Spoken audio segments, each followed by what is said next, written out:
এরা গোরখপুরের মুসলমান। এবার সাহাবায়ে কেরাম জানায়, ইয়া রাসূলুল্লাহ, ইয়া হাবিবাল্লাহ, দুনিয়ার বড়ের ভিতরে বিচি, এই বিচি তো আমরা ফালায়া দেই, আল্লাহ যে ওই সিদরাতুল মুনতাহার বড়ইটা আমাদেরকে জান্নাতে খাওয়াইবেন, ওই বড়ের ভিতরেও তো বিচি, এই বিচি জান্নাতের ভিতরে তো ফালানোর কোনো জিনিস নাই, জান্নাতে নাপাকের কোনো জিনিস নাই। আপনার আমার জান্নাতের ভিতরে প্রস্রাব পায়খানা করা লাগবে না, ধরবেই না, কারণ ফালানোর জায়গায় নাই।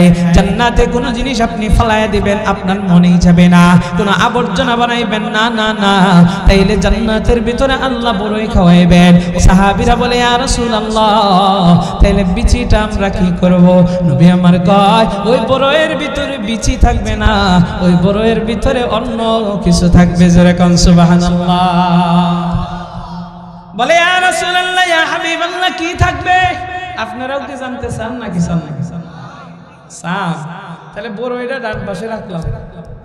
ডান পাশে? কোন পাশে? আরে দুনিয়ার মানুষ একসাথে ৭০,০০০ ফেরেশতা তওয়াফ করে। আল্লাহ কত ফেরেশতা দুনিয়াতে বানাইছে, আমার আল্লাহ ছাড়া কেউ জানেন না। যেই ফেরেশতা জীবনে একবার তওয়াফ করেছে, জীবনে আর কোনোদিন তওয়াফ করার সে সিরিয়াল পায় নাই। ও দুনিয়ার মানুষ, তাইলে তাদের জন্য তওয়াফ করার একটা সুযোগ দেওয়া হয়েছে। আল্লাহ তাআলা আপনাকে আমাকে এমন দয়া করেছেন, এমন মায়া করেছেন, বলে বান্দারে, তোর আদর কইরা তোদেরকে বানাইছি, তোদের জন্য আমি কাবাকে দিয়ে দিয়েছি। এই কাবা তোরা তওয়াফ করবি, তোদের জন্য লিমিট রাখি নাই, যতবার মনে চায় ততবার কাবাকে তওয়াফ করবি। আর জোরে কন্যা সুবহানাল্লাহ। আমাদের প্রভু এক নবীর উম্মত, জীবন বিধানে হইছে বাণী কোরআন, তবে কেন এক নও হে মুসলমান, এক হও করি আহ্বান, তবে কেন এক নও হে মুসলমান, এক হও করি আহ্বান। আমাদের প্রভু এক নবীর উম্মত, জীবন বিধানে হইছে বাণী কোরআন। বাইতুল্লাহ, মদিনা শরীফে, উহুদ পাহাড়ে, বদরের মাঠে, তবে কেন এক নও হে মুসলমান, এক হও করি আহ্বান। আমাদের প্রভু এক নবীর উম্মত, জীবন বিধানে হইছে বাণী কোরআন। আমাদের প্রভু এক নবীর উম্মত, জীবন বিধানে হইছে বাণী কোরআন। আমাদের এক হওয়া লাগবে কি লাগবে না? কবে? মরার পরে না মরার আগে? আর এক গোরখপুরের মুসলমান, একটু দিলের কানটা লাগায় শুনবেন আর বুঝবেন। আমি আপনাদের সামনে অল্প সময় আলোচনা করব, বেশি কষ্ট আমি আপনাদেরকে দিতে চাই না, রাত গভীর হয়ে গেছে। ও আব্বাজান, ও যুবক ভাই, একটু দিলের কান লাগায় শুনবেন। আল্লাহ তাআলা আমাকে আপনাকে দামি জীবনটা দিয়েছেন, আল্লাহ হায়াতটারে দিয়েছেন। এই হায়াতটারে আপনি আমি হেলাই খেলাই কাটায় দিলে চলবে না। এই জীবনটাকে, এই সময়টাকে আমার আপনার কাজে লাগানো লাগবে। ও দুনিয়ার মানুষ, সময় হারাইয়া আফসোস করলে কিন্তু কোনো লাভ নাই। নবী বলেন, আদ-দুনিয়া মাজরাতুল আখিরাহ, এই দুনিয়াটা হচ্ছে আখিরাতের খেছুরো। আর এই দুনিয়ার মানুষরা, আমি আপনি রিজিকের জন্য, আপনার আমার খাবারের জন্য এই পৃথিবীতে আমি আপনি কিন্তু ফসল আদি উৎপাদন করি, ব্যবসা বাণিজ্য করি, বিভিন্ন ধরনের চাকরি বাকরি করি। ও দুনিয়ার মানুষ, রিজিকের জন্য টাকা পয়সা কিন্তু ইনকাম করি। নবী আমার জানায়, আদ-দুনিয়া মাজরাতুল আখিরাহ, এই দুনিয়াটা হচ্ছে আখিরাতের খেছুরো। তোমার আমার আখিরাতের জন্য এই দুনিয়া থেকে কামাই করে যাওয়া লাগবে। এই দুনিয়া থেকে কি কামাই করবা? আল্লাহর নবী যে বললেন, আখিরাতের ক্ষেত হলো দুনিয়া। এই দুনিয়াতে আখিরাতে বাঁচার জন্য নেক আমল করে যাওয়া লাগবে। ও দুনিয়ার মানুষ, এই দুনিয়াতে যদি এক আমল না কামাই করে, তাইলে সেই দিন কিন্তু আল্লাহর কাছে ধরা খাওয়া লাগবে। আর যদি আল্লাহর কাছে ধরা খাইয়া যায়, আমার আল্লাহ কিন্তু আপনাকে আমাকে বাঁচার কোনো সুযোগ দিবেন না। এ দুনিয়ার মানুষ রে, এই পৃথিবীতে চিরদিন বেঁচে আমি আর আপনি থাকবো না। একদিন এই দুনিয়ার জমিন থেকে আমি আপনি বিদায় নিয়ে চলে যাব। ও দুনিয়ার মানুষ, একটু চিৎকার মেরে বলেন না, আপনার আমার আসল বাড়ি কোথায়? আরো জোরে কন। আপনার আমার আসল বাড়ি কবর। কারা কারা এই পক্ষে হাত তোলেন? একটা দল বার করে, এখানে কয়টা দল আছে? আচ্ছা, হাত নামা। আপনার আমার আসল বাড়ি জান্নাত। কে কে আছেন হাত তোলেন। আচ্ছা, হাত নামা। দুইবার কারা কারা হাত তুলছেন দেখি? এরা জাতীয় পার্টি। হুজুর আমি আওয়ামী লীগও না, বিএনপি তো না, আমি জাতীয় পার্টি। দুই নৌকাত দিছি পাও। যেটা হইব তো একটা। কারা হাত তুলেনি না, এরা দিয়ে হাত তুলেন। সম্মানিত হাজিরে, তাহলে এখানে দুইটা দল হয়ে গেছে। এক দল বলতেছে কবর, আরেক দল বলতেছে জান্নাত। তাহলে আমাদের যদি আসল বাড়ি আমরা না চিনি, ধরেন আপনার একটা বাড়ি আছে, বাড়িটা আপনি চিনেন না, ওই বাড়িতে আপনি যাইতে পারবেন? এই কথা কওয়া লাগবে, পারবেন? আপনারা যদি আমার কথা দিয়ে উৎসাহ দেন, তাইলে আমি আলোচনা করতেই থাকবো। আর আপনারা যদি কবরস্থানের মতো মুর্দা মানুষের মতো হয়ে যান, তাইলে আমি মোনাজাত করি। এই জন্য আপনাদের আওয়াজ দিতে হবে। এখন আমি একটু দেখতে চাই এই গোরখপুরবাসীর আওয়াজ আছে কি নাই। যুবকদেরকে একদল বানাইলাম, বুড়া আব্বাজানদেরকে একদল বানাইলাম। যুবকরা তোমরা প্রথমে পরীক্ষা দিবা, আব্বাজানরা আপনারা দ্বিতীয়বার পরীক্ষা দিবেন। তাকবীরের স্লোগান হবে। কিসের স্লোগান? তাহলে যুবকরা রেডি? গোরখপুরের যুবকরা রেডি? আব্বাজানরা মুখে তালা লাগান, ওরা কিন্তু আপনাদেরকে হেল্প করবে না। আমি দেখতে চাই, আমি আজকে দেখতে চাই আব্বাজানরা জিতবে ইনশাআল্লাহ গোরখপুরে। হ্যাঁ, যুবকরা রেডি? লিল্লাহি তাকবীর। আচ্ছা, আরেকটা চান্স দেই, আরেকটা চান্স, লাস্ট চান্স। যুবকদের ইজ্জত বাঁচানোটার জন্য আরেকটা চান্স দিতেছি। লিল্লাহি তাকবীর। এলো গোরখপুর উত্তরপাড়া, উত্তরপাড়ার যুবকদের আওয়াজ। আব্বাজানরা, আপনার ঘরে একটা বদনাম আছে, যুবকরা কয় আর কি, মানুষ বুড়া হয়ে গেলে শক্তি সামর্থ্য থাকে না, আপনার ধাক্কা দিয়ে ফালাই দিতে পারছে। আজকে দেখা দেন, দেখতো করছে আমাকে শক্তি বেশি, আমার কাছে আসিস না, আমার লোকে লাগার লাইগা। হ্যাঁ, আজকে দেখা দেন, পান খায়া তো অনেকে গলা জ্যাম বানায় ফেলাইছেন, একটু কাশি দেওয়ার সুযোগ দিলাম। আব্বাজানরা লিল্লাহি তাকবীর।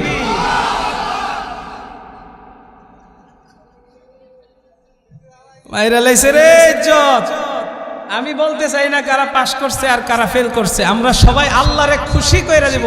এই রাতের বেলায় আল্লাহকে ডাক দিয়ে একসাথে উচ্চ আওয়াজে লিল্লাহি তাকবীর, নারায়ে তাকবীর।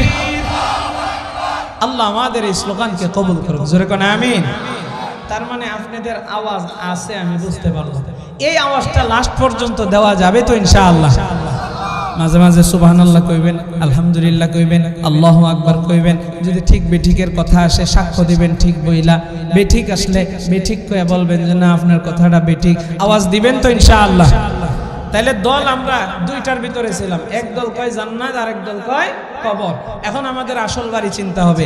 আপনার বাড়ি ধরেন, এই যে আজকের মাহফিলে আমি ঢুকছি তো অন্য রাস্তা দিয়ে, ধুরাইলের রাস্তাটা খারাপ, তা আমি ভাবছি যে এদিক দিয়ে রাস্তা ভালো হবে।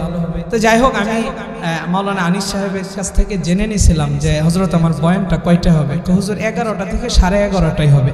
তো মুমি সিংহের অবস্থা তো আমি জানি, 11:30 বা 12টার সময় দেয় প্রধান বক্তা। হ্যাঁ, তো যাই হোক, এই জন্য আমি ওইভাবে আসতেছিলাম নিশ্চিন্ত মনে। আর আজকে তো জানেন ঢাকা শহরে অনেক ঝামেলা গেছে। তো যাই হোক, আলহামদুলিল্লাহ অবশেষে আমার সেক্রেটারি সাহেব মাদ্রাসার সম্মানিত, উনি হেল্প করেছেন, যা এনেছেন, এসেছি। এখন দেখেন, এই যে আপনার ঘরে এই জায়গাটা আমি প্রথমে চিনি নাই, তো এই জায়গায় চিনি না দেখে আমি আসতে পারি না। তাহলে আমাদের যদি বাড়ি আমরা না চিনি, ওই বাড়িতে যাবো কেমনে? তাহলে বাড়ি চিনার দরকার আছে না নাই? সম্মানিত হাজিরিন, বাড়ি চিনানোর জন্য কোরআনের একটা আয়াত পড়ি, তারপরে কিছু প্রশ্ন করব, উত্তর দিবেন ইনশাআল্লাহ।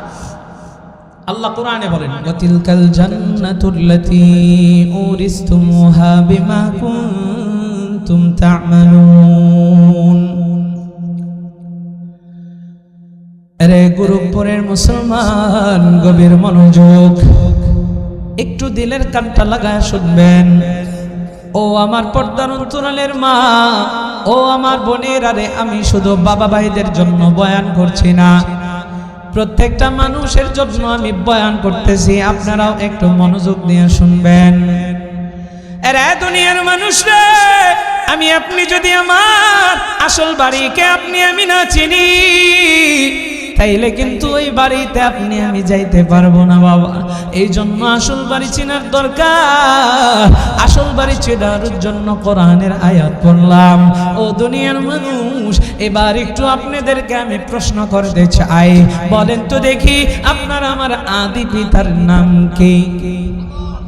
এই তো আওয়াজ কমে গেছে, জোরে বলেন।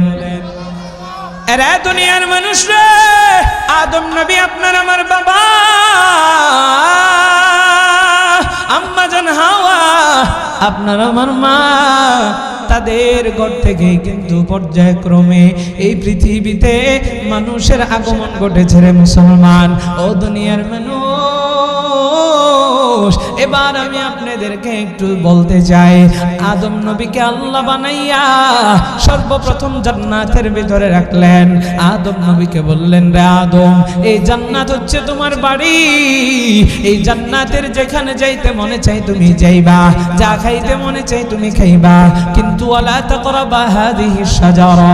আপনারা এই বয়ান জানেন, একটা গাছকে ইশারা করে আল্লাহ জানায় দিলেন, এই গাছের নিকটবর্তীও হয়ো না, ফল তো খাওয়া দূরের কথা। এক পর্যায়ে শয়তান আদম নবীকে এই ফলটা খাওয়াইছেন, এটাও আল্লাহ তাআলার বিশেষ হিকমা। আদম নবী যদি ফল না খাইতেন, এই দুনিয়াতে আদম নবী আসতেন না। আদম নবী দুনিয়াতে আসলে তাইলে আদম সন্তানও দুনিয়াতে আসতেন না। আরে দুনিয়ার মানুষরা, সেটা ভিন্ন বয়ান, ওদিকে যাচ্ছি না।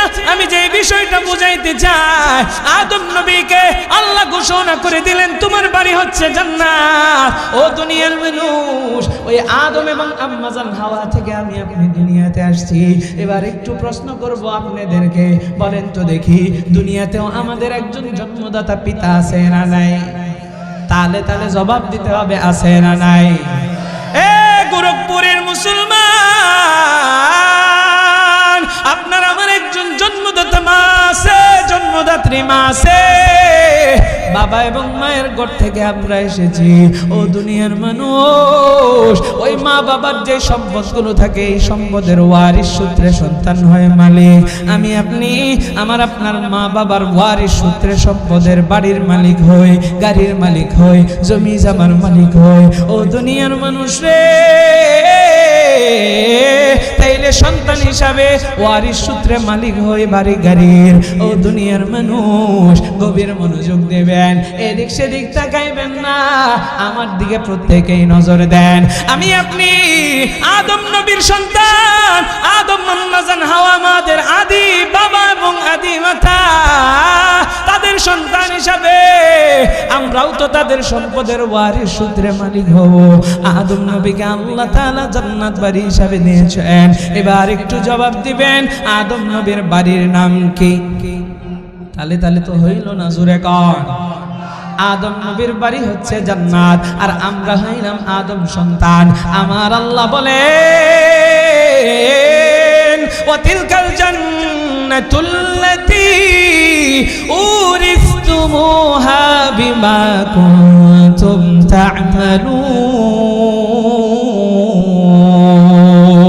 তা'মালুন। আমার আল্লাহ তাআলা এই আয়াতে কারিমার ভিতরে জানায়, ওই যে জান্নাত আদমের বাড়ি, তোমরা আদমের সন্তান হওয়ার কারণে আল্লাহ এখানে উরিসতুমুহা ওয়ারিশ শব্দ ইউজ করেছেন। ও দুনিয়ার মানুষ রে, আল্লাহ জানায় দেয়, আমি আল্লাহ ওয়ারিশ সূত্রে ওই জান্নাতের মালিক মুসলমান তোমাদেরকে বানায় দিলাম। বাড়িতে যায় সুবহানাল্লাহ কয়েন, চিল্লা কর। তাহলে ওয়ারিস সূত্রে জান্নাতের মালিক আমি আর আপনি। তাহলে আমাদের আসল বাড়ি কোথায়? আরো জোরে গান। ওই ফিসের মানুষ ঠিক হয় না, জোরে গান। জান্নাত আমাদের আসল বাড়ি। তাহলে এবার আসেন, জান্নাত হইল আমাদের আসল বাড়ি, আমরা আছি কোথায়? দুনিয়াতে। আমরা কোথায় আছি? তাহলে আমাদের আসল বাড়িতে যাওয়ার দরকার আছে না? এখন আপনাদেরকে জিজ্ঞাসা করি, আসল বাড়িটা কোথায়? জান্নাত। ওই জান্নাত কোথায় অবস্থিত? কি আজীব আজীব প্রশ্ন করেন। আজকে 4 বিষয় আলোচনা করব, 4টা পয়েন্ট ধইরা। আমি এতক্ষণ বুঝাইলাম আপনার আমার আসল বাড়ি জান্নাত। এবার বাড়িটা কোথায়? এই যে আপনাদের আমার প্রোগ্রাম কোথায়? বলে গোরখপুর। গোরখপুরটা কোথায়? এই গোরখপুরটাই আমি চিনলাম না। তাহলে জানলাম জান্নাত আমার বাড়ি, ওই বাড়ি কই এটাই জানি না। গোরস্থান। ঘুম ভাঙছে এতক্ষণে। সম্মানিত হাজিরিন, আমি এত না পেছায়া তাড়াতাড়ি আলোচনা, যেহেতু অল্প সময় আলোচনা করব, এই জন্য তাড়াতাড়ি একটু সামনের দিকে যাই। ও দুনিয়ার মানুষ, জান্নাত আল্লাহ আমার আপনার জন্য কোথায় বানায় রাখছেন? আল্লাহ কোরআনে বলেন, ইনদা সিদরাতিল মুনতাহা ইনদাহা জান্নাতুল মাওয়া। আর গোরখপুরের মুসলমান, 2 নম্বরে আমি আপনাদেরকে জানাইতেছি, ওই জান্নাত আপনার আমার আসল বাড়ি। জান্নাতটা কোথায়? ও দুনিয়ার মানুষ মনোযোগ দিবেন, আল্লাহ কোরআনে চমৎকার কইরা জানায়, ওয়ালাকাদ রাআহু নাজলাতান উখরা ইনদা সিদরাতিল মুনতাহা ইনদাহা জান্নাতুল মাওয়া।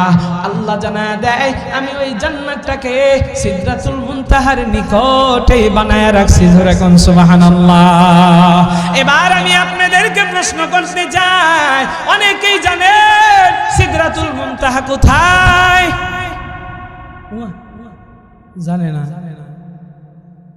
এক বাজান কইবার লইয়াও কয় না, যদি ভুল হয়ে যায় এই ফাইটটা যায়, গানটা তো ঠিকই পারেন। হ্যাঁ,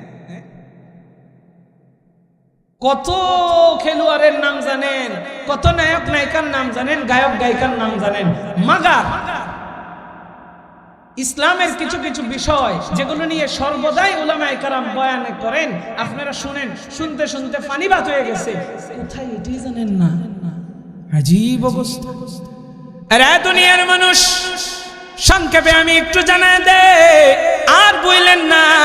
ওই যে মনোযোগ এদিক সেদিক চলে যায়, আপনি আমি যে মনোযোগ দেই না, উলামায়ে কেরামের জবান থেকে কথা শুনি, এক কান দিয়ে আর এক কান দিয়ে বের করে ফেলি, মাহফিলে শুনি, আবার মাহফিলের ভিতরে ফালায়াত হয়ে যায়গা। ও দুনিয়ার মানুষ, একটু দিলের কানটা লাগায়া শুনবেন আর বুঝবেন, আমার আল্লাহ ইনদা সিদরাতুল মুনতাহা, ওই জান্নাতকে সিদরাতুল মুনতাহার নিকটে বানায় রাখছেন। সিদরাতুল মুনতাহা কোথায়? আমার মায়ের নবী, নবী রহমতের নবী জানায় দেয়, ও দুনিয়ার মানুষ রে, এই যে আমি আপনি দুনিয়াতে আছি, আমার আপনার উপরে প্রথম আসমান, এই আসমানের ভিতরে এই যে মহাশূন্যটা রয়েছে, এটা হচ্ছে 500 বছরের রাস্তা। আমি সংক্ষেপে সামনে যাই, প্রথম আসমানটা আবার 500 বছরের রাস্তা মোটা, এরপরে দ্বিতীয় জমিন, ওই জমিনের মাঝখানেও আবার মহাশূন্যটা 500 বছরের রাস্তা, এরপরে দ্বিতীয় আসমান, এটাও 500 বছরের রাস্তা মোটা। এইভাবে যাইতে যাইতে আমার আল্লাহ 7টা জমিন বানাইছেন, আমার আল্লাহ 7টা আসমান বানাইছেন। এই 7 আসমানের উপরে আমার আপনার কাবা, ওই বাইতুল্লাহ বরাবর আল্লাহ তাআলা 7 আসমানের উপরে একটা মসজিদ বানায় রাখছেন, যেই মসজিদের নাম হইল বাইতুল মামুর, ফেরেশতাদের মসজিদ। এই মসজিদে ফেরেশতারা তাওয়াফ করে। আরে দুনিয়ার মানুষ, একসাথে 70,000 ফেরেশতা তাওয়াফ করে। আল্লাহ কত ফেরেশতা দুনিয়াতে বানাইছেন, আমার আল্লাহ ছাড়া কেউ জানেন না। যেই ফেরেশতা জীবনে একবার তাওয়াফ করেছে, জীবনে আর কোনোদিন তাওয়াফ করার সে সিরিয়াল পায় নাই। ও দুনিয়ার মানুষ, তাইলে তাদের জন্য তাওয়াফ করার জন্য কিন্তু একটা সুযোগ দেওয়া হয়েছে।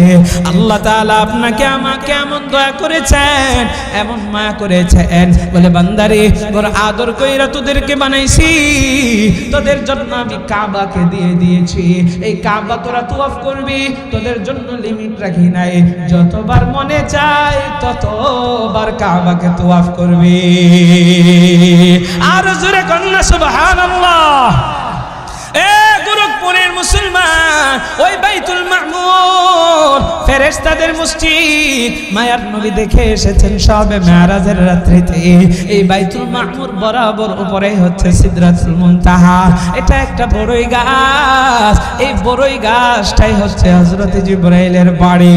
এই বড়ই গাছের নিচেই হযরত জিবরাইল অবস্থান করেন। জোরে কোন সুবহানাল্লাহ।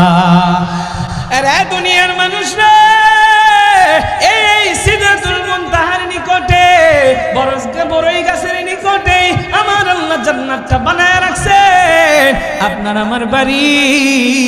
দুনিয়ার মানুষ বলেন তো দেখি, ওই যে জিবরাইলের বাড়ি বড়ই গাছ, এই বড়ই গাছের ভিতরে কিছু হয় নাকি জানেননি?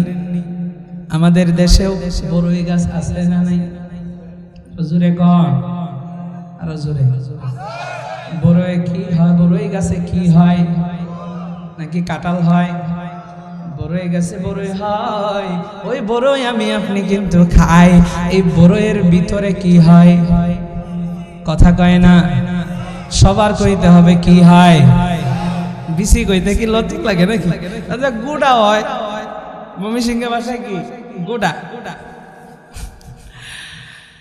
তাহলে সিদরাতুল মুনতাহা, আশ্চর্যের বিষয় যে জিবরাইলের বাড়ি একটা বড়ই গাছ। এই বড়ই গাছটা কত বড়! এই বড়ই গাছের ভিতরে কি হয়? নবীজি সাল্লাল্লাহু আলাইহি ওয়াসাল্লাম সাহাবীদেরকে এই বয়ানগুলো করেন। আরে মাশাআল্লাহ, আলহামদুলিল্লাহ, সুবহানাল্লাহ। সাহাবীদেরকে এই বয়ান শুনেন। আল বিদায়া ওয়ান নিহায়া কত চমৎকার করে লেখা হয়েছে। নবীজির এই কথাগুলো শুনি না সাহাবীরা আশ্চর্য হয়ে যায়, জিজ্ঞাসা করে, ইয়া রাসূলুল্লাহ, এই বড়ই গাছের নিচে জিবরাইল থাকে, এই বড়ই গাছটা কত বড় একটু জানতে চাই। নবীজি বলেন, ও সাহাবীরা শোনো, এই বড়ই গাছের এক একটা পাতা যে আছে গাছে, এই পাতাগুলো হাতির কানের লতির মতো বড় বড়। জোরে কোন সুবহানাল্লাহ। বলে, ইয়া রাসূলুল্লাহ। সাহাবীরা তো সমানে প্রশ্ন করে নবীজির জানার জন্য।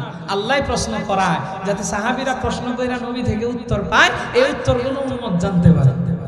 সাহাবীরা প্রশ্ন করে, ইয়া রাসূলুল্লাহ, ওই বড়ই গাছ কি শুধু আল্লাহ বানাইছে? বড়ই গাছে কি বড়ই হবে না? আল্লাহর নবী বলেন, হ্যাঁ হবে, ওই গাছের ভিতরে বড়ই হবে। মুহাদ্দিসিনে কেরামগণ লিখেন যে ওই বড়ই গাছে যে বড়ইগুলো হবে, এক একটা বড়ই মটকার মতো বড় বড়। জোরে কোন সুবহানাল্লাহ। কিসের মতো? জোরে কোন, কিসের মতো? মটকা আছে না নাই? এখনো কি আছে? আচ্ছা, মটকার মতো বড় যদি বড়ই হয়, তাহলে বলেন তো দেখি বিচিটা কত বড় হবে? আপনার আমার দেশের বড়ইয়ের ভিতরে ছোট্ট একটা বিচি হয়, তাহলে মটকার মতো একটা বড়ই, এটার বিচিটা অনেক বড় না? কিন্তু ওই বড়ইয়ের ভিতরে মনে হয় না বিচি থাকবে। আপনাদেরকে এখন প্রশ্ন করতে চাই, বলেন দুনিয়ার বড়ই যখন খান, বিচি কি খান? তো ফালায় দেন না? তাহলে ওই বড়ই কি আল্লাহ অযথা বানাইছে? ওই বড়ই তো অযথা বানান নাই, আল্লাহ খাওয়াবে। সাহাবীরা বলেন, ইয়া রাসূলুল্লাহ, কোথায় খাওয়াবে? আল্লাহ বলেন, জান্নাতের ভিতরে আল্লাহ তোমাকে খাওয়াবে। যারা কোন সুবহানাল্লাহ। এরা গোরখপুরের মুসলমান। এবার সাহাবায়ে কেরাম জানায়, ইয়া রাসূলুল্লাহ, ইয়া হাবিবাল্লাহ, দুনিয়ার বড়ইয়ের ভিতরে বিচি, এই বিচি তো আমরা ফালায় দেই। আল্লাহ যে ওই সিদরাতুল মুনতাহার বড়ইটা আমাদেরকে জান্নাতে খাওয়াইবেন, ওই বড়ইয়ের ভিতরেও তো বিচি। এই বিচি জান্নাতের ভিতরে তো ফালানোর কোনো জিনিস নাই, জান্নাতে নাপাকের কোনো জিনিস নাই।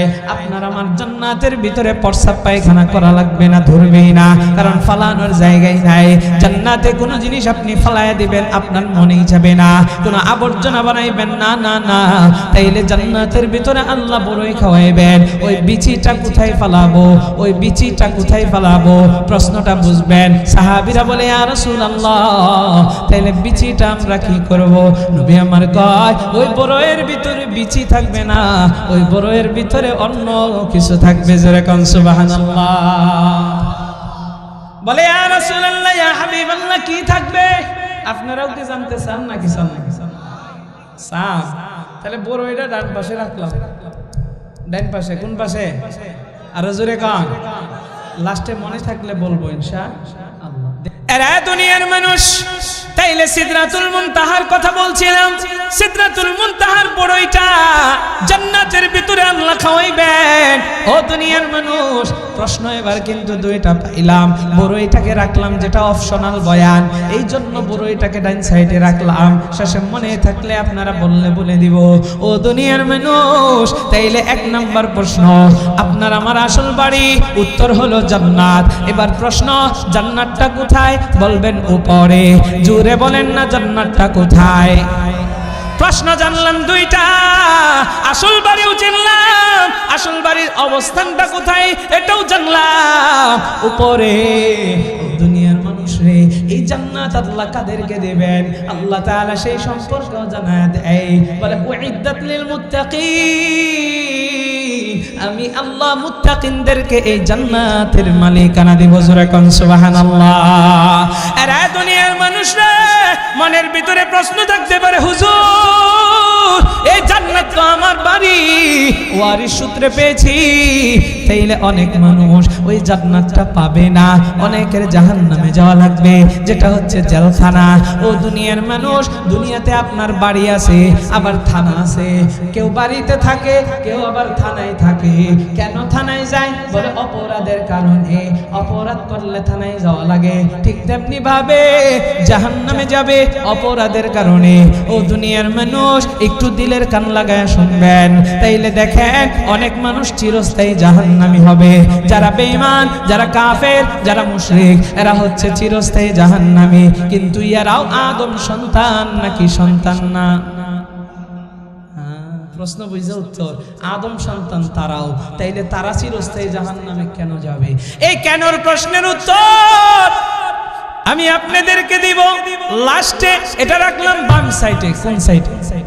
কথা কয় না। আরে দুনিয়ার মানুষ, তাইলে আমি আপনি জাহান্নামে যাইয়া আবারও জান্নাতের ভিতরে যাব যদি গুনাহ করি, যদি নাফরমানি করি, জাহান্নামে ভোগ কইরা এরপরে যাব জান্নাতে। ও আব্বা জান, ও যুবক ভাই, ও দুনিয়ার মানুষ, আল্লাহ একজনকে যে জান্নাতটা দিবেন, মুহাদ্দিসে কেরামগণ লেখেন, যে ব্যক্তিটা নাফরমানি করতে করতে সারা জীবনটা কাটাইছে, কিন্তু তার অনুপরিমাণ ঈমান ছিল, অল্প ঈমান ছিল, সেই ব্যক্তিটা জাহান্নামের আযাব ভোগ কইরা, ও আমার আব্বা জান, ওই জাহান্নাম থেকে যখন বের হবে, হামা গুরি গুরি দিয়া দিয়া দিয়া দিয়া দিয়া দিয়া যখন জান্নাতের ভিতরে যাবে, আমার আল্লাহ ওই বান্দাটারে সবচাইতে ছোট জান্নাত দিবেন। সেই জান্নাতটাও হবে 10 দুনিয়ার সমান। জোরে কোন সুবহানাল্লাহ। দেখেন একটা জান্নাত কত বড়। যে ব্যক্তিটা নাফরমান, বলে সেরা নাফরমান, নাফরমানি কইরা জাহান্নাম থেকে কয়লা হয়ে বের হইছে, কয়লা হয়ে বের হইয়া এরপরে হাঁটা জান্নাতে যায়। হাইটা যাওয়ার তার কোনো নাই, শক্তি নাই। কেমন শাস্তিটা দেওয়া হয়েছে, বলে এই ব্যক্তিটারেও ছোট জান্নাত দেওয়া হবে। এটাও কত বড়? 10 দুনিয়ার সমান। তাইলে এখন আমাদের জানতে হবে আল্লাহ যে আমাদেরকে জান্নাত দিবেন, এই জান্নাতটা কত বড়।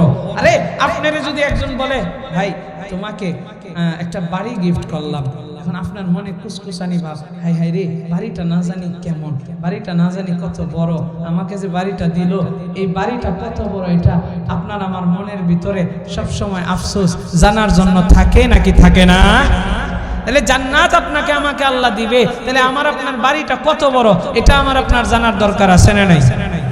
এটা জানবো, তারপরে আমরা জানবো সেই জান্নাতে যাব কি করে। এই 4 পয়েন্ট শেষ করেই আমার আলোচনার সমাপ্তি ঘটবে। 2টা বিষয় 2 পাশে রাখলাম, মনে রাখেন। আপনারা যদি পরীক্ষায় পাশ করেন তাহলে 2 বিষয় জানাবো লাস্টে।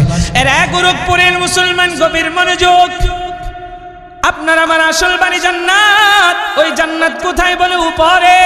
ওই জান্নাতটা আল্লাহ আপনার আমার জন্য বানাইছেন, এক একজনের জন্য এক একটা ঘর। জান্নাতটা কেমন বিশাল কইরা আল্লাহ বানাইছেন। ও দুনিয়ার মানুষ, আমার মায়ার নবীর একটা হাদিস আমি আপনাদেরকে শোনাইতে চাই। ও দুনিয়ার মানুষ রে, আল্লাহর নবী সরকারে দো আলম নবীর কাছে ওহী নিয়ে আসতেন হযরত জিবরাইল। ওই জান্নাত কত বিশাল এটা জানার জন্য জিবরাইল আলাইহিস সালাতু ওয়াস সালামের আল্লাহর সাথে একটা কথা, এই কথাটা আমার আপনাদেরকে জানাইতে হবে। জিবরাইল ডাক দেয়া বলে করো আপনি আপনার আদুদের বান্দাদের জন্য এই জান্নাতটাকে বানাইছেন। ও আল্লাহ আমি একটু জান্নাতটারে ঘুইরা ঘুইরা দেখতে চাই। ও দুনিয়ার মানুষ তাফসীরের কিতাবের ভিতরে চমৎকার কইরা লেখা জান্নাতের নাজ নিয়ামতের মজার ঘটনা, জান্নাতের বয়ান কত মজা লাগে, জান্নাতে যাইতে কত মজা না লাগবে। জান্নাতের আগ্রহ যদি অন্তরের ভিতরে থাকে, জান্নাত সম্পর্কে যদি অন্তরের ভিতরে ভালোবাসা থাকে, তাইলে কিন্তু আপনার আমার গুনাহ করতে ভালো লাগবে না, কারণ সেই জান্নাত পাওয়ার জন্য মনটা উতাল হয়ে থাকবে।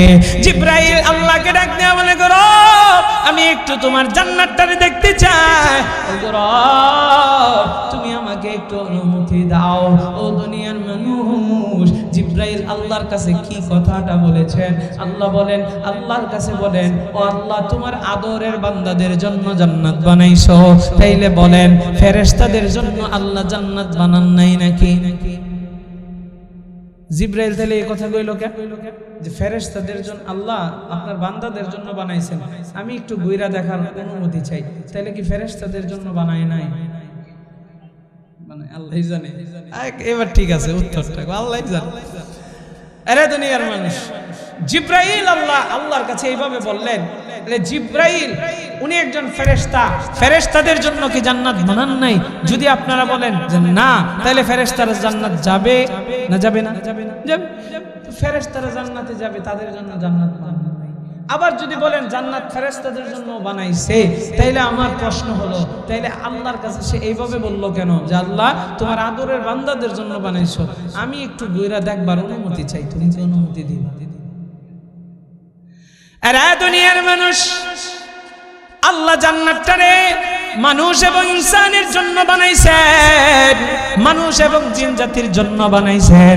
আল্লাহ আয়াতের ভিতরে জানায় দেয় ওমা খালাকতুল জিন্না ওয়াল ইনসা ইল্লা লিয়াবুদুন। এই দুই শ্রেণীর জিন এবং মানুষের কথা আল্লাহ বললেন, এদেরকে আল্লাহর ইবাদতের জন্য বানাইছেন, গোলামির জন্য বানাইছেন, এদের জন্যই আল্লাহ জান্নাত বানাইছেন, ফেরেশতাদের জন্য জান্নাত বানান নাই। প্রশ্ন হলো তাইলে ফেরেশতারাও জান্নাতে যাবে নাকি যাবে না? জোরে বলেন। এখন খটকা লেগে গেছে, কি উত্তর দিব? ফেরেশতারাও তো জান্নাতে যাবে। আরে দুনিয়ার মানুষ ফেরেশতারা জান্নাতে যাবে, জান্নাত আল্লাহর কাছে পুরস্কার হিসাবে না, ফেরেশতারা জান্নাতে যাবে আপনার আমার খাদেম হয়ে। জোরে কোন সুবহানাল্লাহ। আমার আল্লাহ জানে দেয় হুয়াল্লাযী খালাকা লাকুম মা ফিল আরদি জামিআ।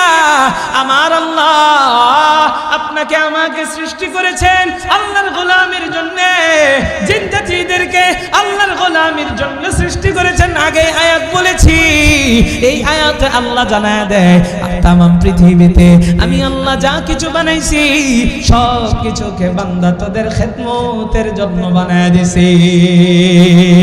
বলেন তো ওই সূর্য কাদের খেদমত করে? আল্লাহর খেদমত করে। হাই রে ওয়াজ কি বুঝতেছে আল্লাহই জানে। সূর্য কাদের খেদমত করে? এই জোরে কোন সবাই। চাঁদ কাদের খেদমত করে? আমাদের। পানি আমাদের খেদমত করে। আরে সব কিছু আমাদের খেদমত করে, জমিন আমাদের খেদমত করে। ফেরেশতারাও আমাদের খাদেম, আমাদের খেদমত করে। আমরা দুরূদ পড়ি, নবীর কাছে ফেরেশতারা পৌঁছায় দেয়। ফেরেশতারা আমাদের কাজকর্ম করে, খেদমত করে। বলে জান্নাতে ফেরেশতা যারা যাবে তাদেরকে আল্লাহ জান্নাতের ভিতরে খাদেম হিসাবে পাঠাবে। জোরে কোন সুবহানাল্লাহ। হুরফরি তো আছে, সেটা ভিন্ন বিষয়। আরে আমার আব্বা জানো, যুবক ভাই গভীর মনোযোগ। তাইলে ওই জান্নাতটাকে আল্লাহ আমার আপনার জন্য কত বিশাল কইরা বানাইছেন। জিবরাইল আমিন আল্লাহকে বলে আল্লাহ একটু ঘুরে দেখবার চাই। দুইটা বর্ণনা পাওয়া যায়, একটা বর্ণনার কথা যে নাই। জিবরাইলকে আল্লাহ বলেন, রে জিবরাইল পুরা জান্নাত তুমি ঘোরার আগে আমি তোমার অনুমতি দিলাম। জান্নাতের ভিতরে একটা মাজিহ নামক মাঠ আছে, মাজিহ নামক মাঠ আছে। আবারও বলছে, এরপরে আপনাদেরকে প্রশ্ন করব, জান্নাতে একটা মাজিহ নামক মাঠ আছে, এবার একটু জোরে বলবেন কি নামক মাঠ? মনে থাকবে তো ইনশাআল্লাহ? কত কিছু মনে রাখেন, কিছু বিষয় মনে রাখেন। বিবিকে বুঝাইতে পারবেন, সন্তানকে বলতে পারবেন। আজাইরা রাজার আর রানীর কিচ্ছা না কইয়া এই ঘটনাগুলো কইলেন, জান্নাতের কথাগুলো বললেন। বাচ্চারা মজা পাবে, বাচ্চারা আল্লাহর প্রতি ভালোবাসা জাগবে, বাচ্চারা জান্নাতের প্রতি স্পৃহা জাগবে, মহাব্বত জাগবে, বাচ্চাদের ইমানের ভিতরে আল্লাহ নূর ঢুকায়া দিবেন। যেরকম সুবহানাল্লাহ। আমরা করি কি মোবাইলের ভিতরে আকাম কুকাম দেয়, কার্টুন, এটা দেখায় বাচ্চাদের মেজাজ সব নষ্ট করে ফেলে, চোখ নষ্ট হয়ে যাইতেছে। 2 দিন পরে চোখ আর ভালো না, চশমা লাগে, কতটি টেকরা হয়ে যায়। কি হয়ে যায়? মোবাইল দেখতে দেখতে বাচ্চারা টেকরা হয়ে যায়। আল্লাহ হেফাজত করুক, যেরকম আমিন। এর গোরখপুরের মুসলমান, এবার আমার আপনার রব, আমার আপনার প্রভু হযরত জিবরাইলকে জানায়, ও জিবরাইল, জান্নাতের মাঝিহ নামক মাঠের ভিতরে যাও, যায় জান্নাতটা ঘুইরা ঘুইরা ঘুইরা ঘুইরা দেখো। ও আমার আব্বা জান, ও আমার যুবক ভাইয়ের এক গভীর মনোযোগ। হযরত জিবরাইল এবার জান্নাতের মাঝিহ নামক মাঠের ভিতরে আসছে। এখন ঘুইরা ঘুইরা দেখবে। কিভাবে দেখবে? জিবরাইলের গাড়ির দরকার আছে না নাই? কথা কয় নাকি হাইটা হাইটা যাবে? আপনারা না হাইটা হাইটাই যাইবে, হাইটা কতক্ষণ বেড়া হাঁটবে? জিবরাইলের যানবাহন, আমাদের যানবাহন আছে ঘোড়া, যানবাহন আছে আমাদের গাধা, যানবাহন আছে রিক্সা, যানবাহন আছে টেম্পো। যানবাহন যদি আরো দ্রুত গতি চায় তাইলে আছে প্রাইভেট কার, বলে আরো দ্রুত গতি চায় তাইলে আমাদের আছে বিমান, আরো দ্রুত গতি চায় বলে রকেট, হেলিকপ্টার। এইভাবে বিভিন্ন দ্রুতগামী আমাদের যানবাহন আছে। হযরত জিবরাইল আমিন জান্নাতের মাঠটা গইরা গইরা দেখবে। আল্লাহ যে জান্নাতটা আমার আপনার জন্য বানাইছেন, এই জান্নাতের একটা মাঠ জিবরাইল ঘোরার অনুমতি পাইছে। এবার জিবরাইল যাবে। জিবরাইলের যানবাহন কোন ঘোড়া নয়, জিবরাইলের যানবাহন কোন ঘোড়া নয়, জিবরাইলের যানবাহন কোন প্রাইভেট কার নয়, জিবরাইলের যানবাহন কোন বিমান বা হেলিকপ্টার নয়। আমার আল্লাহ জিবরাইলকে যানবাহন হিসাবে আল্লাহ জিবরাইলকে 600 নূরের ডানা দিয়েছেন। জোরে কোন সুবহানাল্লাহ।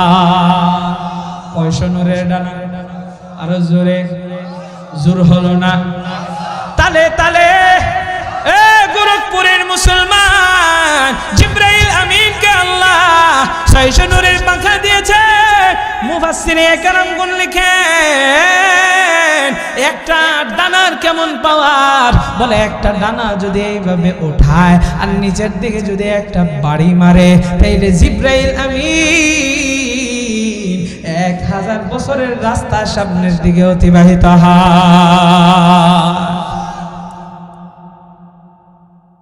1000। আরো বর্ণনা পাওয়া যায়, সব বর্ণনা বইলা এটা গোলাটে করতে চায় না, একটা একটা বলে যায়। আর এক গোরখপুরের মুসলমান, হযরত জিবরাইলের আমিন 600 নূরের ডানা আল্লাহ তাকে দিলেন। জিবরাইল আমিনের একটা পাখারি এত এত পাওয়ার, আল্লাহ জিবরাইলকে বড় পাওয়ার দেয়া বানাইছেন। আল্লাহ সেই সম্পর্ক কোরআনের ভিতরে আয়াত নাযিল করে জানায় দেয়, ইন্নাহু লাকাউলু রাসূলিন কারীম ফি কুওয়াতিন ইনদা যিল আরশি মাকিন। ও দুনিয়ার মানুষ, জিবরাইল আমিন সম্পর্কে আল্লাহ কোরআনে বলেন জি কুওয়াতিন, অধিক শক্তির অধিকারী, এমন শক্তির অধিকারী জিবরাইল আমিনকে আল্লাহ অসংখ্য শক্তি দিয়েছেন। যে জিবরাইল আপনার আমার জান্নাতটা ঘুরে দেখবে, এরপরে নবীকে জানাবে, নবী আমাদেরকে জানায় দিয়েছেন। তাইলে ওই জিবরাইল সম্পর্কে পরিপূর্ণ জ্ঞান আমাদের থাকার দরকার আছে না নাই? আর এই দুনিয়ার মানুষ, জিবরাইলের পাখার খবর জানলাম, এবার জানবো জিবরাইল কত বিশাল দেহ বিশিষ্ট। আমার মায়ার নবী, দয়ার নবী, রহমতের নবী হযরত জিবরাইল একদিন নয়, 2 দিন নয়, অসংখ্যবার নবীর সাথে সাক্ষাৎ করেছেন, কিন্তু নবীকে একবারও আসল সুরতে দেখা দেয় নাই, বিভিন্ন সাহাবীর সুরতে যাইতেন। ও দুনিয়ার মানুষ, একদিন নবী সাহাব নবী যে আমার জিবরাইল আমিনকে ডাক দেয়া বলে, রে জিবরাইল, তোমার সাথে আমার সম্পর্কটা বন্ধুত্বের, এত ভালো সম্পর্ক। একটু জানতে চাই তোমাকে আমি একটু সরাসরি দেখতে চাই, তোমার আসল সুরতে এই পর্যন্ত আমি দেখতে পারি নাই। আরে জিবরাইল, তুমি কি তোমার আসল সুরতে আমাকে দেখা দিবানি? ও দুনিয়ার মানুষ, বন্ধু যদি বন্ধুর কাছে আবদার করে তাইলে সেই বন্ধু আবদারটা রাখার চেষ্টা করে নাকি করে না? আরে গোরখপুরের মুসলমান, আমার মায়ার নবী আবদার করেছে। হযরত জিবরাইল আমিন বলেন, ইয়া রাসূলুল্লাহ, ইয়া হাবিবাল্লাহ, অবশ্যই অবশ্যই আমি আপনাকে দেখা দেব। আপনি পূব আকাশে তাকায় থাকবেন, আমি আপনার সামনে আসব। নবী আমার পূব আকাশে তাকায় আছেন, চোখের পলক ফালান না। নবী আমার জীবনে জিবরাইল আমিনকে সরাসরি অর্থাৎ আসল সুরতে দেখেন নাই, তাই নবীর ভিতরে জিবরাইল আমিনকে দেখার আগ্রহ অনেক বেশি, এই জন্য চোখের পলকও তিনি ফালান না, তাকায় আছেন। হঠাৎ করে দেখে পূব আকাশে একটা কালো পর্দা। আমার মায়ার নবী দেখতে পায়, হঠাৎ করে পূব আকাশে একটা কালো পর্দা। আমার মায়ার নবী, দয়ার নবী, রহমতের নবী কিছুক্ষণ পরেই দেখে আবার সাদা হয়ে গেছে। এবার দেখা হযরত জিবরাইল আমিন নবীর সামনে দাঁড়ানো। নবীর সামনে দাঁড়াইয়া বলে, ইয়া রাসূলুল্লাহ, ইয়া হাবিবাল্লাহ, আপনি কি আমার দেখেছেন? জিবরাইল আমিনকে নবী ডাক দেয়া কই, রে জিবরাইল, আমি দেখলাম এটা কালো পর্দা, এটাই কি তুমি নাকি? জিবরাইল ডাক দেয়া কই, না না না, ইয়া রাসূলুল্লাহ, ইয়া হাবিবাল্লাহ, ও নবী গো, ওই কালো পর্দাটা আমি নয়। নবী গো, ওই কালো পর্দাটা হচ্ছে আমি জিবরাইলের ডানা। আমি জিবরাইল আপনাকে দেখানোর জন্য যখন আপনার সামনে আসতে চাইলাম, আমি আমার একটা ডানাকে মেলাইলাম, আমার পা জমিনে, মাথা হচ্ছে আসমানি। আমি একটা ডানা মেলাইছি, একটা ডানায় মাশরিক থেকে মাগরিব ঠেকা গেছে। এরকম 600 ডানা আল্লাহ আমারে দিয়েছেন। আমি আমার একটা ডানায় ফলাইতে পারি না, আমি আমার বডিটারে এই জমিনের ভিতরে রাখতে পারি না।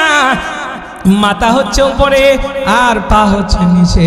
ইয়া রাসূলুল্লাহ, আমি আমার বাকি ডানাগুলো কোথায় রাখবো? আমি আমার বডিটারে কোথায় রাখবো? এই জন্য আপনার সামনে আসল সুরতে আসাটা আমার দ্বারা সম্ভব হয় নাই।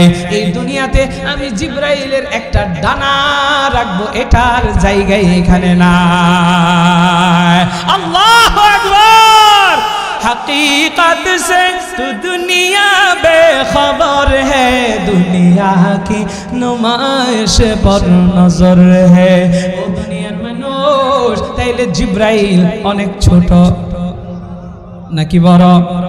মানে কত বড় আল্লাহ ভালো জানেন। ও দুনিয়ার মানুষ, সেই জিবরাইল জান্নাতে ঘুরবে মাজিহ নামক মাঠে। এবার 600 নূরের পাখা মেলাইছে, স্টার্ট মারছে। ও দুনিয়ার মানুষ, এক বর্ণনায় পাওয়া যায় 70 বছর, আরেক বর্ণনায় 70,000 বছর। আমি 70 বছরেরটাই আপনাদেরকে জানাই। জিবরাইল আমিন টানা উঠছে। এবার প্রশ্নের জবাব দিবেন, ঘুম ঘুম ভাব দূর করে দিবেন। একটু জবাব দেন। ফেরেশতাদের খাবার লাগে, ফেরেশতাদের বউ আছে, বাচ্চা আছে, টেনশন আছে। ফেরেশতাদের কোনো টেনশন নাই, খাবারের কোনো চিন্তা নাই। এরা খাবার খায় না, এরা ঘুমায় না। ফেরেশতাদের নিদ্রাও নাই। ফেরেশতাদেরকে আল্লাহ তাআলা আল্লাহর গোলামের জন্য বানায় রাখছে, এরা গুনাহ করতে পারে না। ও দুনিয়ার মানুষ রে, এই ফেরেশতাদেরকে আল্লাহ যেই কাজে নিয়োজিত করেছে, সে ওই কাজের ভিতরে ব্যস্ত আছে। হযরত জিবরাইল আমিন খাবারও লাগে না, ঘুমানো লাগে না, স্ত্রীর টেনশন নাই, সন্তানের টেনশন নাই। জিবরাইল আমিন একদিন নয়, 2 দিন নয়, 70টা বছর জান্নাতের ভিতরে, জান্নাতের ওই মাজিহ নামক মাঠের ভিতরে উড়ে উড়ে।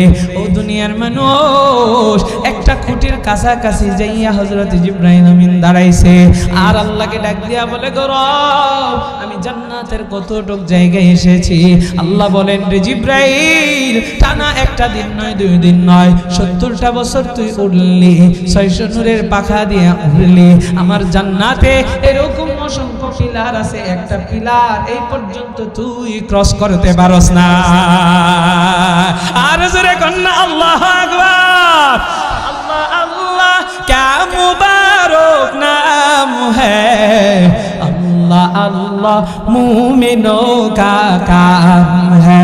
या इलाही तू मेरा माबूद है, या इलाही तू मेरा मक़सूद है, या इलाही तू मेरा गफ़ार है, या इलाही तू मेरा सत्तार है। একটু জোরে বলেন না আল্লাহু আকবার। ইমানের পাওয়ার দিয়ে কর না আল্লাহু আকবার।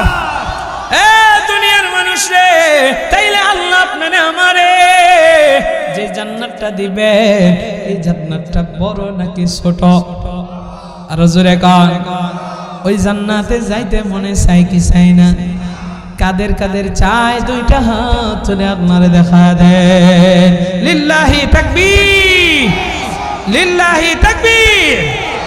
হাত নামান। তাহলে জান্নাতে সবাই যাইতে চায়।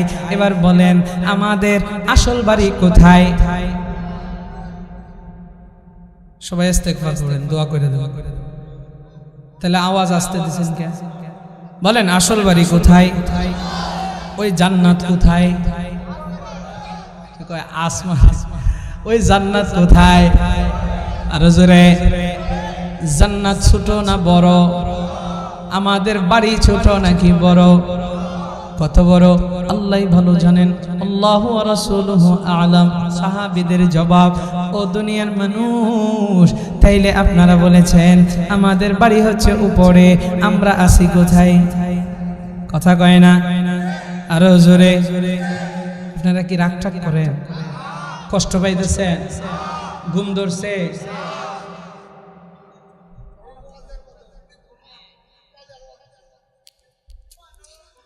মাশাআল্লাহ, মাশাআল্লাহ।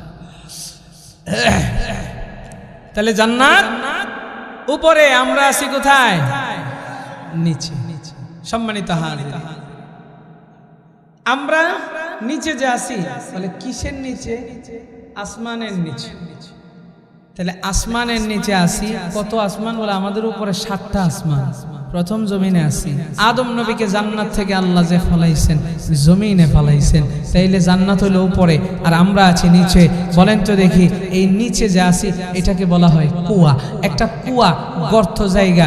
এই গর্ত জায়গার ভিতরে আমরা পড়ে আছি। তাহলে দুনিয়াটা কি? কুয়া। দুনিয়াটা কি? জোরে কন, জোরে।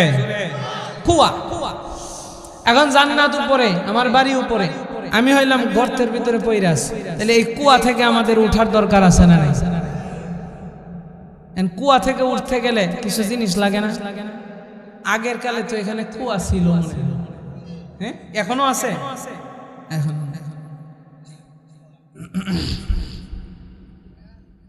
আমার নানার বাড়ি তো এইদিকে, চিনেন নাকি আমার অনেকেই?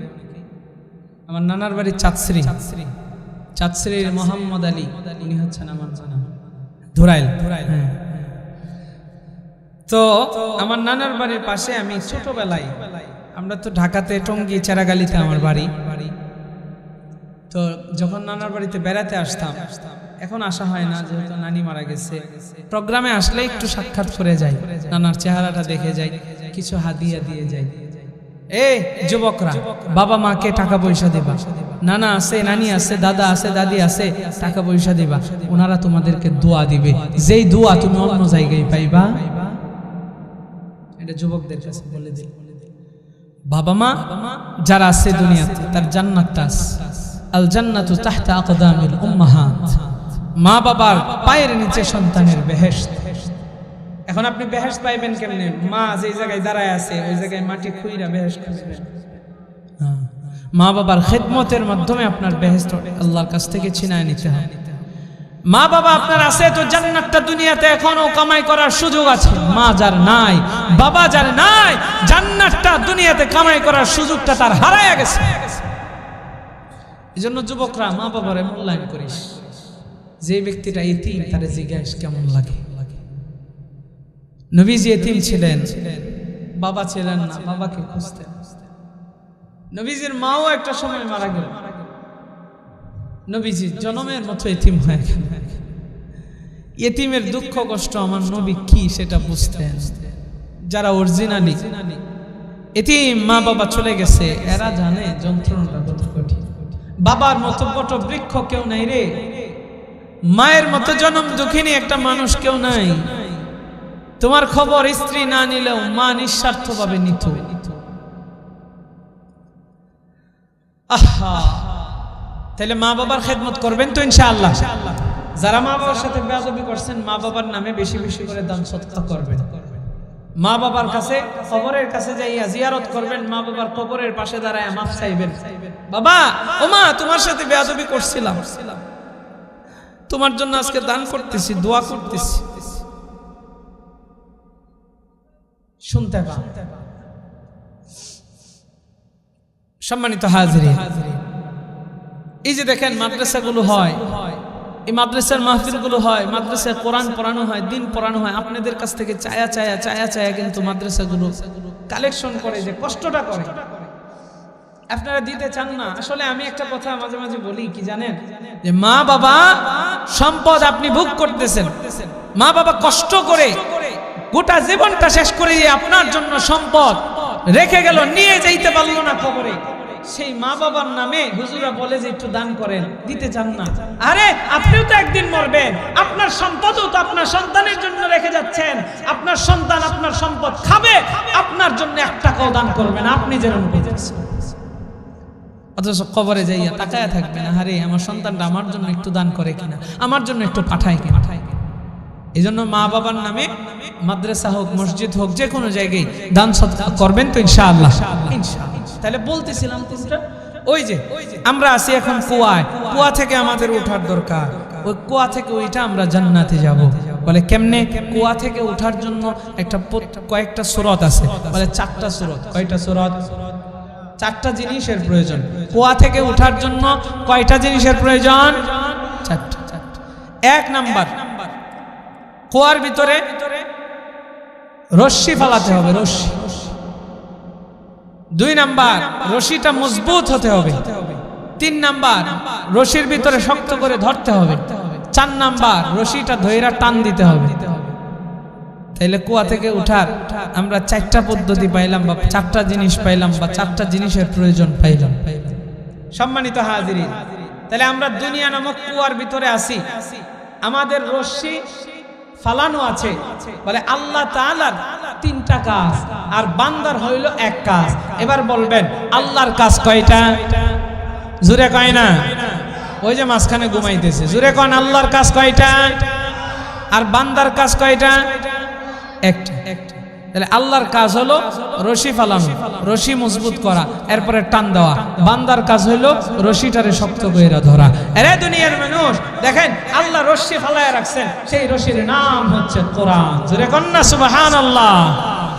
আরে গোরখপুরের মুসলমান, এই কুয়া থেকে ওঠার জন্য, এই কুয়া দুনিয়া নামক কুয়া থেকে আপনার আমার আসল বাড়ি জান্নাতে ওঠার জন্য আমার আল্লাহ তাআলা কোরআন নামক রশ্মি ফালায় রাখছেন।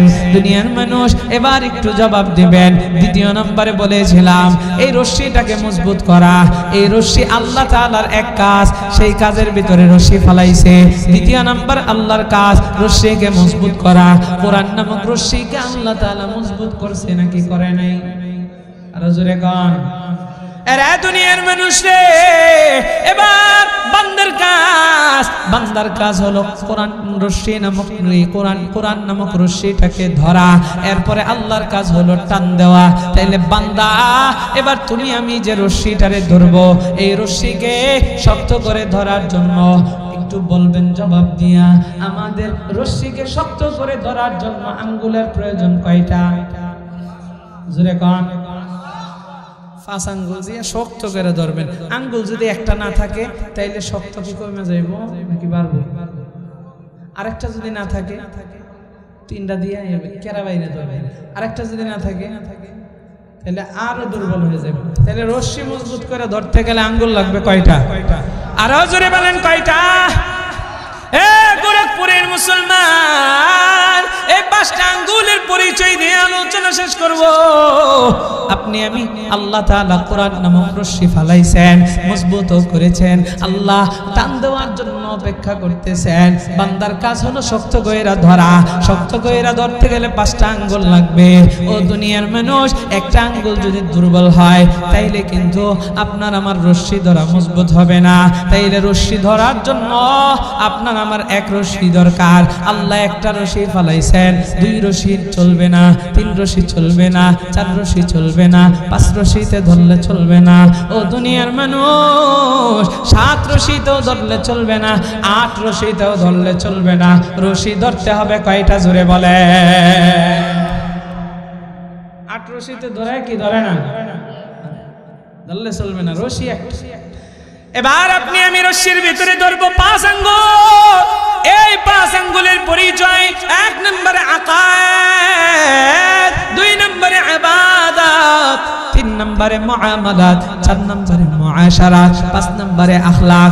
আবারও বলছি, 1 নম্বরে ইবাদত, 1 নম্বরে আকায়েদ, 2 নম্বরে ইবাদত, 3 নম্বরে মুআমালাত, 4 নম্বরে মুআশারাত, 5 নম্বরে আখলাক। আকায়েদ কারে হয়? ও দুনিয়ার মানুষ, আপনি আমি কিন্তু ছোটবেলায় ইমানে মুফাসসাল পড়েছি।